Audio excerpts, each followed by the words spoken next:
Thank you. Yeah, for folks who aren't aware, I am back in the US. I was in Europe last week, that place that everybody has been so excited to go. I know I've been excited. And it was amazing.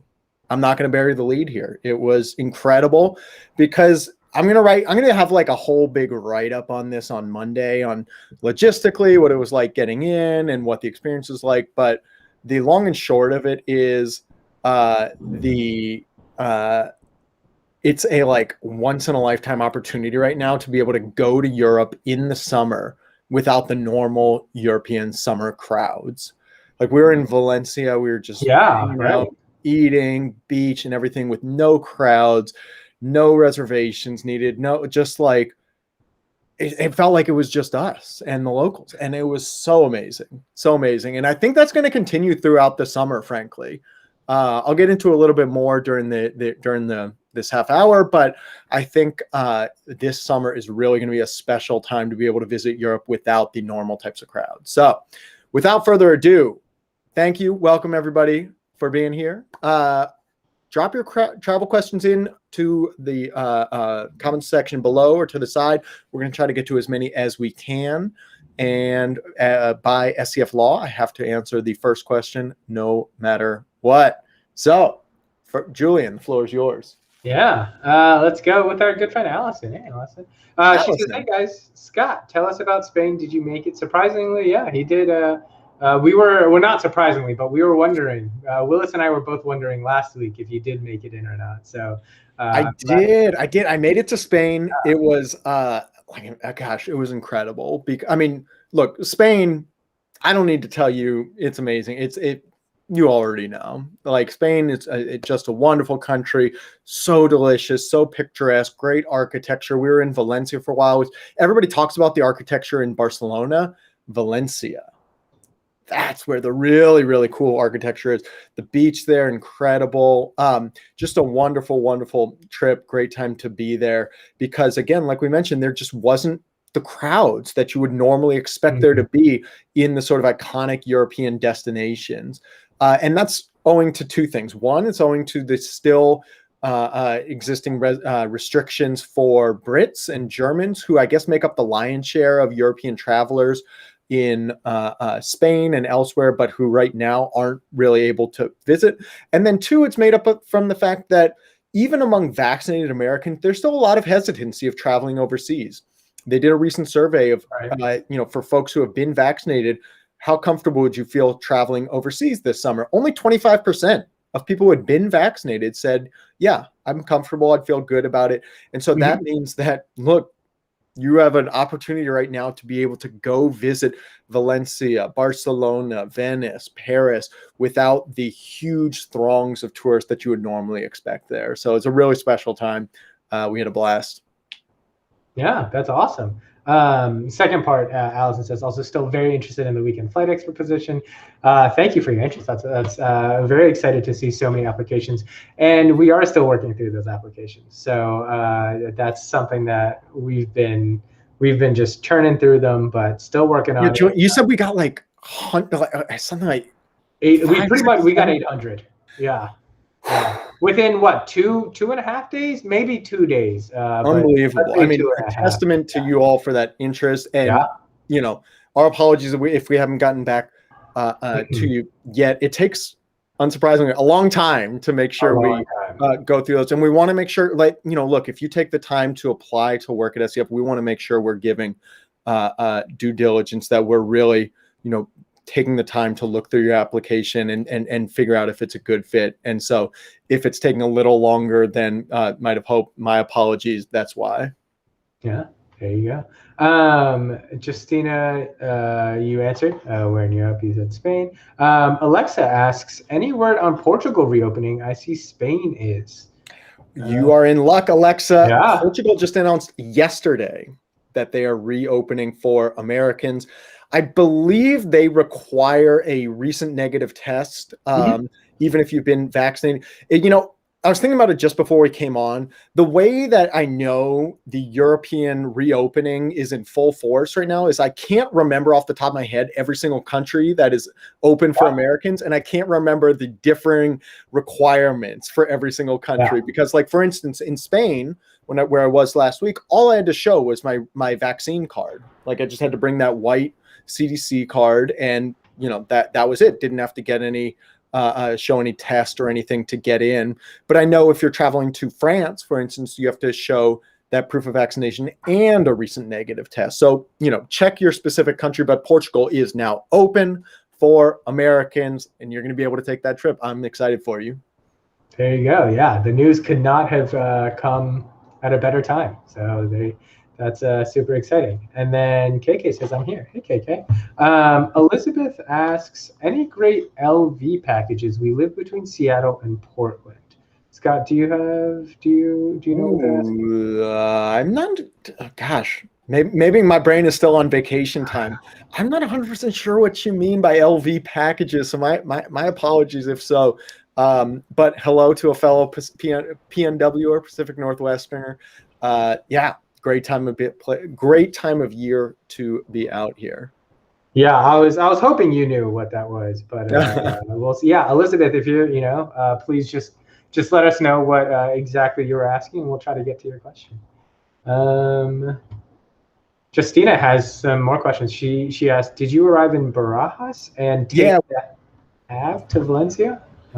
Yes, we did. So Barajas is the name of the Madrid airport, which we did fly into and out of, and we did take the AVE. Believe that's the name of the train from Madrid, Atocha, to Valencia, which is a beautiful train ride. There's some really picturesque lakes along the way, and it's just a nice way to. I love taking the train. It's like an hour 45 or something to Madrid, from Madrid to Valencia. Get there. You're just good to go. It's great. It's funny, for like being a flights guy. If I have the option between a flight to Valencia or a train to Valencia, I'm basically always going to go on the train. Yeah, I don't know. Like unless the price is like 5 times higher or something by train, of course. Usually it's not. Yeah. No, I think that makes a lot of sense, and I feel like, and probably some that don't, but that's what it is. Trina's question. Is have an 11-hour layover in France in October on the way to Iceland. Thinking about leaving the airport to stay at a hotel with a view of the Eiffel Tower. Any suggestions? If anyone watching has recommendations for Trina, please drop them. Scott, do you happen to have any hotel recommendations with the view of the Eiffel Tower? I have the everlasting shame of never having been to France. I keep forgetting that. It's my own badge of dishonor, but no, I think you're absolutely right to be taking that opportunity. Don't just stay in the airport. View a long layover as an opportunity to get a little taste of a country. Like, some of my favorite like little opportunities when I travel is when I have, say, a 7-hour layover in Frankfurt, and I'll say, I'm not going to hang out in the airport. I'll go drop my luggage. They usually have luggage storage for like €5. And go take the train into the city. It took like 10 minutes, and be able to traipse around and really kind of explore, get a sampling, get a taste of it, and have a sense like, do you want to come back? How often do you get an opportunity to be able to just spend 10, 11 hours in a iconic city without having to pay anything extra to do so? Like, view it not as a downside, view it as an opportunity. And so good on you, Trina, for getting out and seeing. If anybody here has been to spent more time in Paris than I have and has recommendations for Trina, please leave them in the comment section. I don't want her to go away empty-handed here, but that's going to be a fun trip. So obviously make sure you are aware of whatever COVID protocols are still in place in October. Yeah, I would be surprised if you still have to show a recent negative test the way you do right now, even if you've been vaccinated and visiting Paris. I would be surprised if that's still the case in October, but hard to say for certain. So make sure you check what any requirements would be for France in addition to Iceland. Yeah, I think a good example of what you were just saying of might as well, you have the time, go check out another city. I mean, add on another stop to your trip. I was flying to Beijing. This was what, 2019, 2018, and I had a 12-hour layover in Chengdu, and that's now one of my favorite cities. I was there for what, 8 to 10 hours, and it's now truly one of. I can't wait to go back. Yeah, especially when you have a layover in a city that it's like not necessarily top of mind for a place you're going to visit. You know, it's like Frankfurt, Munich, I don't know, something like that, where it's just like you always try to avoid those long layovers, but sometimes it's a real opportunity to like, hey, I'll go check out Munich for 6 hours, see if it's someplace that seems like worth getting back to, or if I can just kind of like, sometimes it's nice to be able to cross it off and say, I've seen it, I'm good. Yeah. I think it's a big wide world out there. We all have to make sort of decisions about where we want to go and where we want to put off for another day. So view those long layovers as an opportunity. There you go, definitely. Brooklyn Joe, I'm loving this theme that we're having here. He says, going to Maui, then Honolulu for 2 weeks, so I won't be at Costco, maybe just the one in Maui. Honestly, I think one of the coolest places to go is different Costco. It's like 7-Elevens right around the world. It's go to different Costco's. They have. I'm a little bit of a McDonald's guy sometimes. Like I like checking out what sort of stuff they got it there in different places. Yeah. You know, I saw the pan con tomate in Spain. They got the bread with like the kind of diced tomato spread on it. I tried to convince the rest of my group, hey man, maybe we should go to McDonald's one of these meals. It was a hard sell considering how much delicious, jamon and pulpo and all sorts of delicious stuff. We didn't actually make it to McDonald's, but if it had been just me, probably would have gone for one of the meals. Yeah, sneak a meal in there. That's what it's for. But yeah, hopefully Brooklyn Joe is going to be able to check out. I don't even know if there is one, a Costco in Maui, but I guess he'll find out for us. I'm almost sure there is. There's certainly ones on Big Island and Oahu. So yeah, that's awesome. Paula asks, can I do Iceland and another country within 90 days if I come back to the US in between? Absolutely. I don't know why you wouldn't be able to. Yes, do it. Great. I mean, I assume this is a visa question. That's what I thought too. Yeah. And I mean, I don't have all the rules memorized off the top of my head, but certainly, basically, every time you leave a country, it essentially gets reset. Some countries have kind of specific rules where it's like X amount of days within a, say, 6-month period, but it doesn't. I mean, 90 days, you should be just fine here. I just did a super quick Google search because Google knows all. And from that super quick search, I think from the U.S. Embassy, it says U.S. citizens may enter Iceland without a visa for up to 90 days. So definitely Iceland and another country, especially if you go back to the U.S. in between. So a hard yes, I think, was the answer from Scott there. Sandy asks, what is a good travel insurance, and do you purchase it yearly or per trip? Riverboat Cruise is $816 and wondering if a yearly policy is smarter. Scott, what are your general thoughts? I mean, obviously, if you have a specific answer to this, but also just your general thoughts on travel insurance.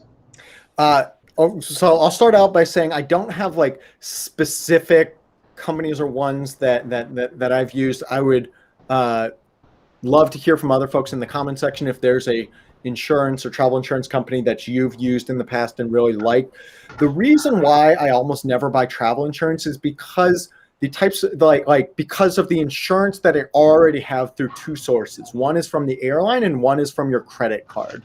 So oftentimes people, pay an extra 25 or 30 bucks at checkout because they want to feel safe and secure and feel like they are, have that bottom line protected. But it's also important to remember the ways that you're already protected, and so that you're not paying for something you already have included. So let me give you an example.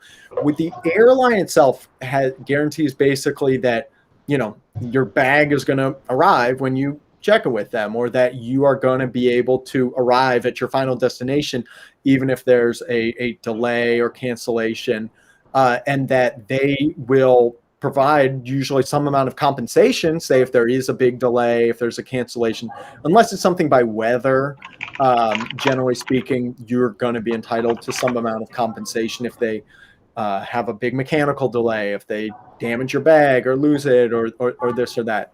So the airline already gives you some amount of protection. Your credit card as well. Depending, varies credit card to credit card. You're going to want to Google your specific credit card's policies. I just Google, Chase Sapphire preferred travel protections or whatnot. But generally speaking, a lot of credit cards will automatically include certain amounts of trip protection if you used your credit card to pay for that flight. And so this will include everything from compensation, again, if your flight is a big delay or cancellation, coverage to pay for a hotel if you need to stay to in order to get your next flight, compensation if your bag is delayed or lost or stolen or damaged, all those types of things. Now, given that you're already protected for those things, and that's the way that I think most folks want to be protected, then also kind of bearing in mind what are the limitations of insurance. And the limitations, a lot of people buy insurance with the thought process that this just lets me cancel my trip if I don't want to take it and get my money back.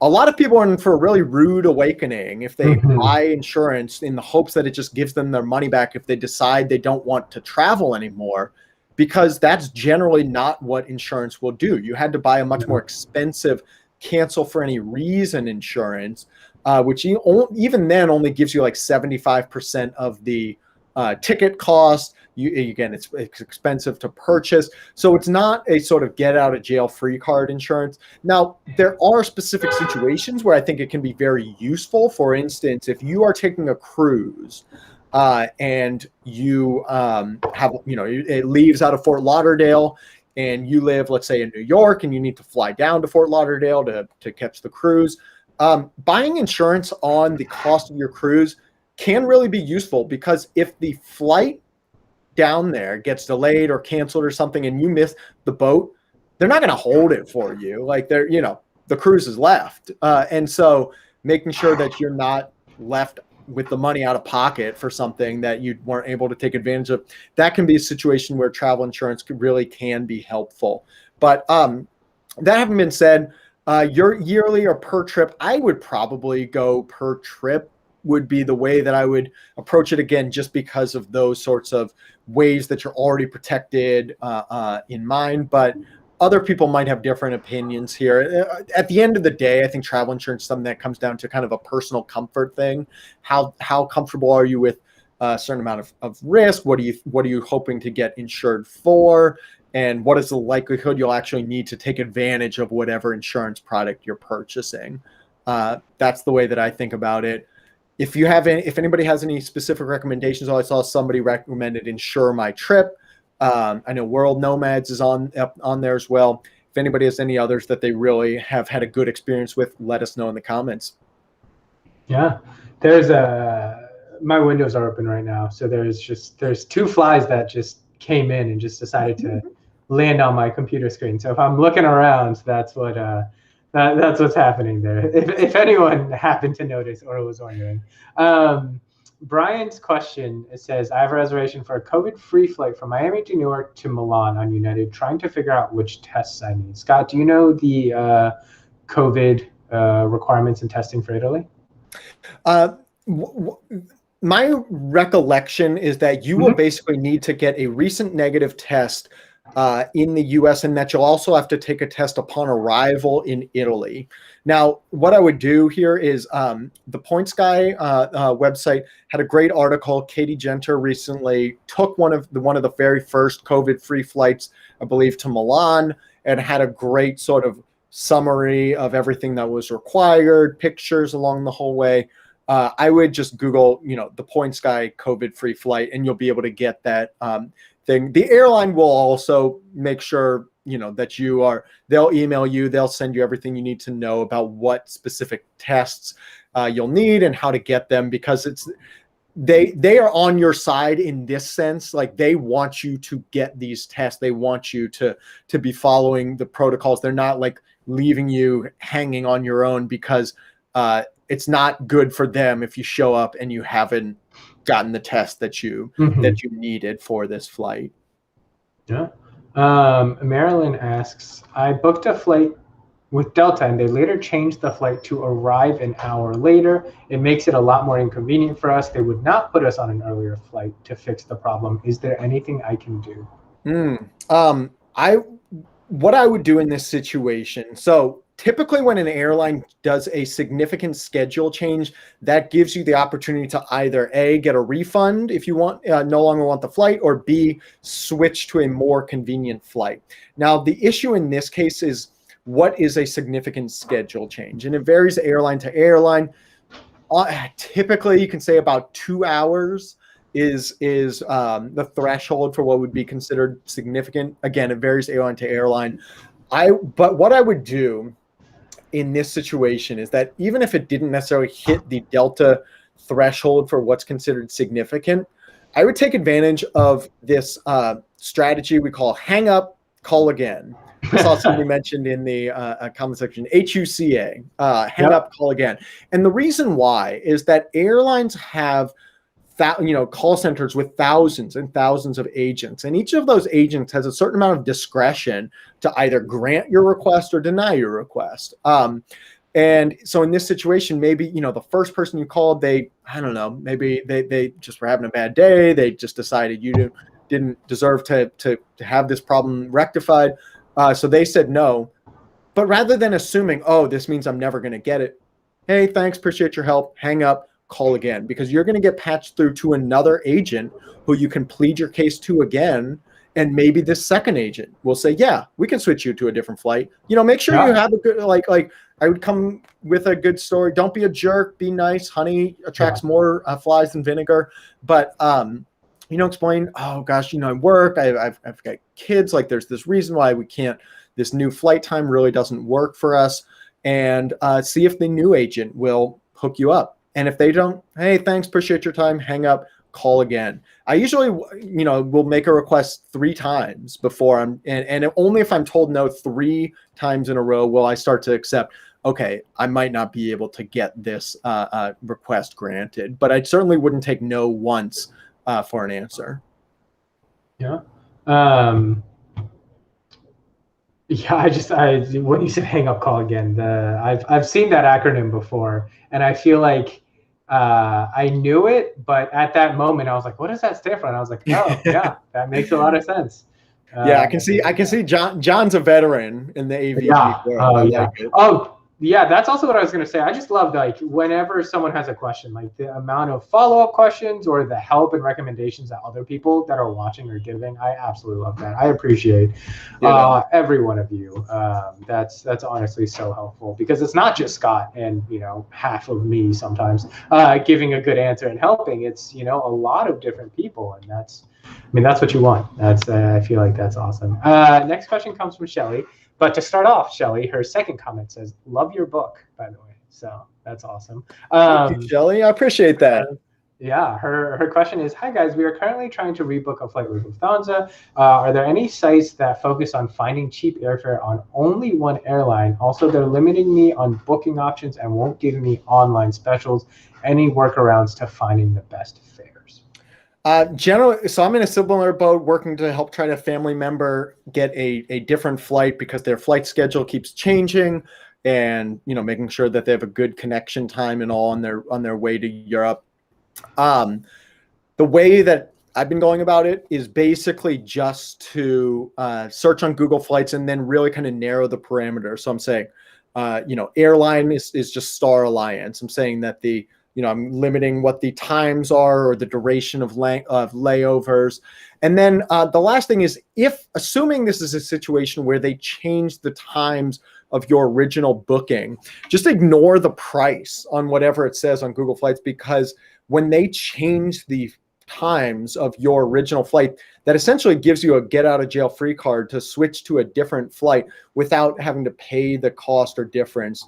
Now, again, you're going to have to kind of call and plead your case, and hopefully that they'll just switch it. But it's generally not something you're able to do self-service online, because at least if you booked it through United, or if there's multiple airlines, you're going to have to probably call an agent, because when they have these like itineraries with multiple airlines, typically it's difficult to do the rebooking yourself online. But what I would do is essentially use Google Flights, narrow it down to the 1 or 2 flights that would be preferable, and then call the airline and say, hey, you know, this old flight doesn't work for me. Can I switch to this new flight that I've already picked? You know, LH, I don't know, 1580 or whatever the flight number is.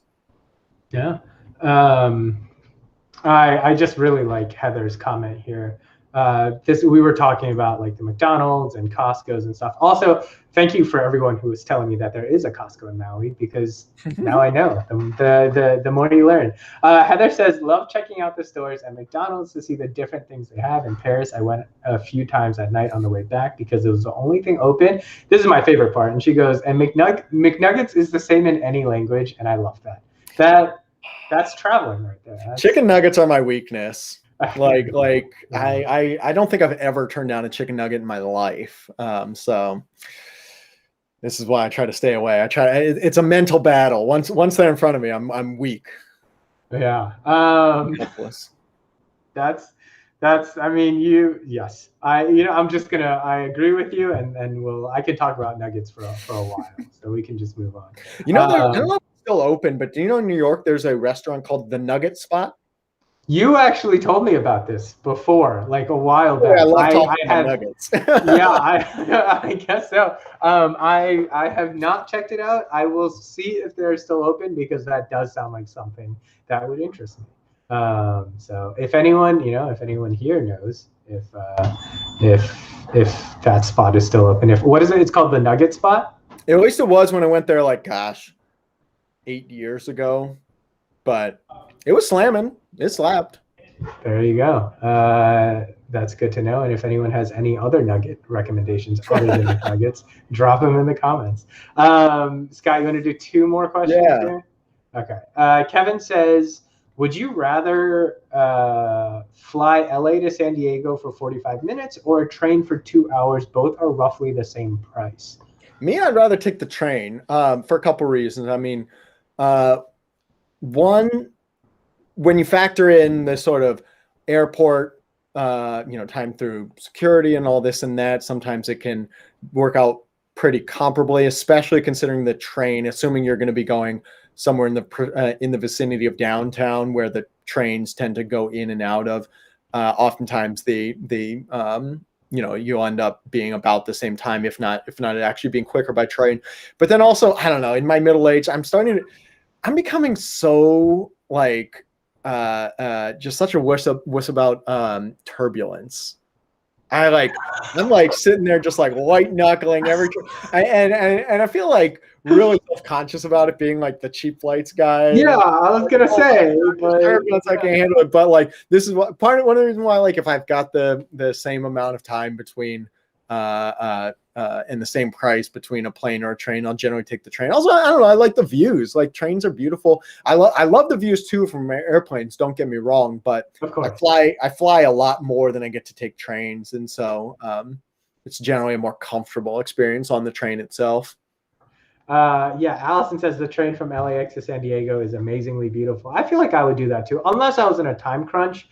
But a lot of the times, like, if where you need to go is far from the airport, it could take, maybe an hour, 30 minutes difference, which if you're not in a rush, that's not too big of an issue. But the turbulence thing is like, it's understandable, and it's so, like, it makes so much sense. It is just super fun. Dude, on this flight out to Spain, there was like some pretty bad turbulence. I don't know, over like Montana or something.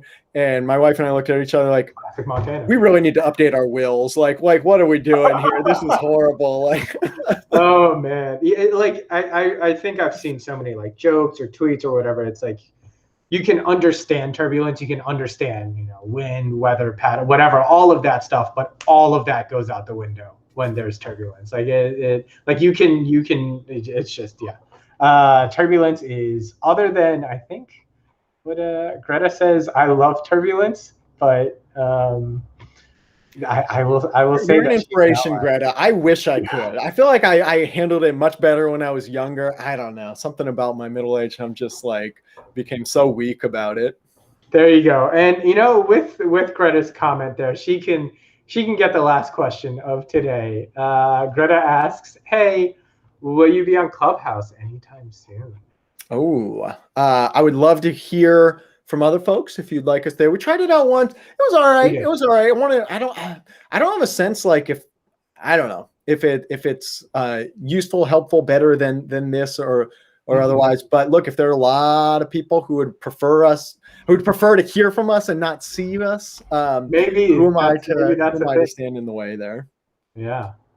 Cool. Awesome. Thanks, Scott.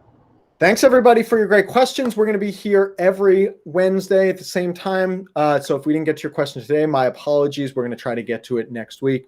Thank you, everybody, again, for your help with other people's questions. Love to see that support and community among you all. Best of luck to everybody who's got those flights upcoming. Excited for a big summer of travel. Thank you, Julian, as always, host extraordinaire. Talk to you all next week. Bye, everybody. Bye, everyone.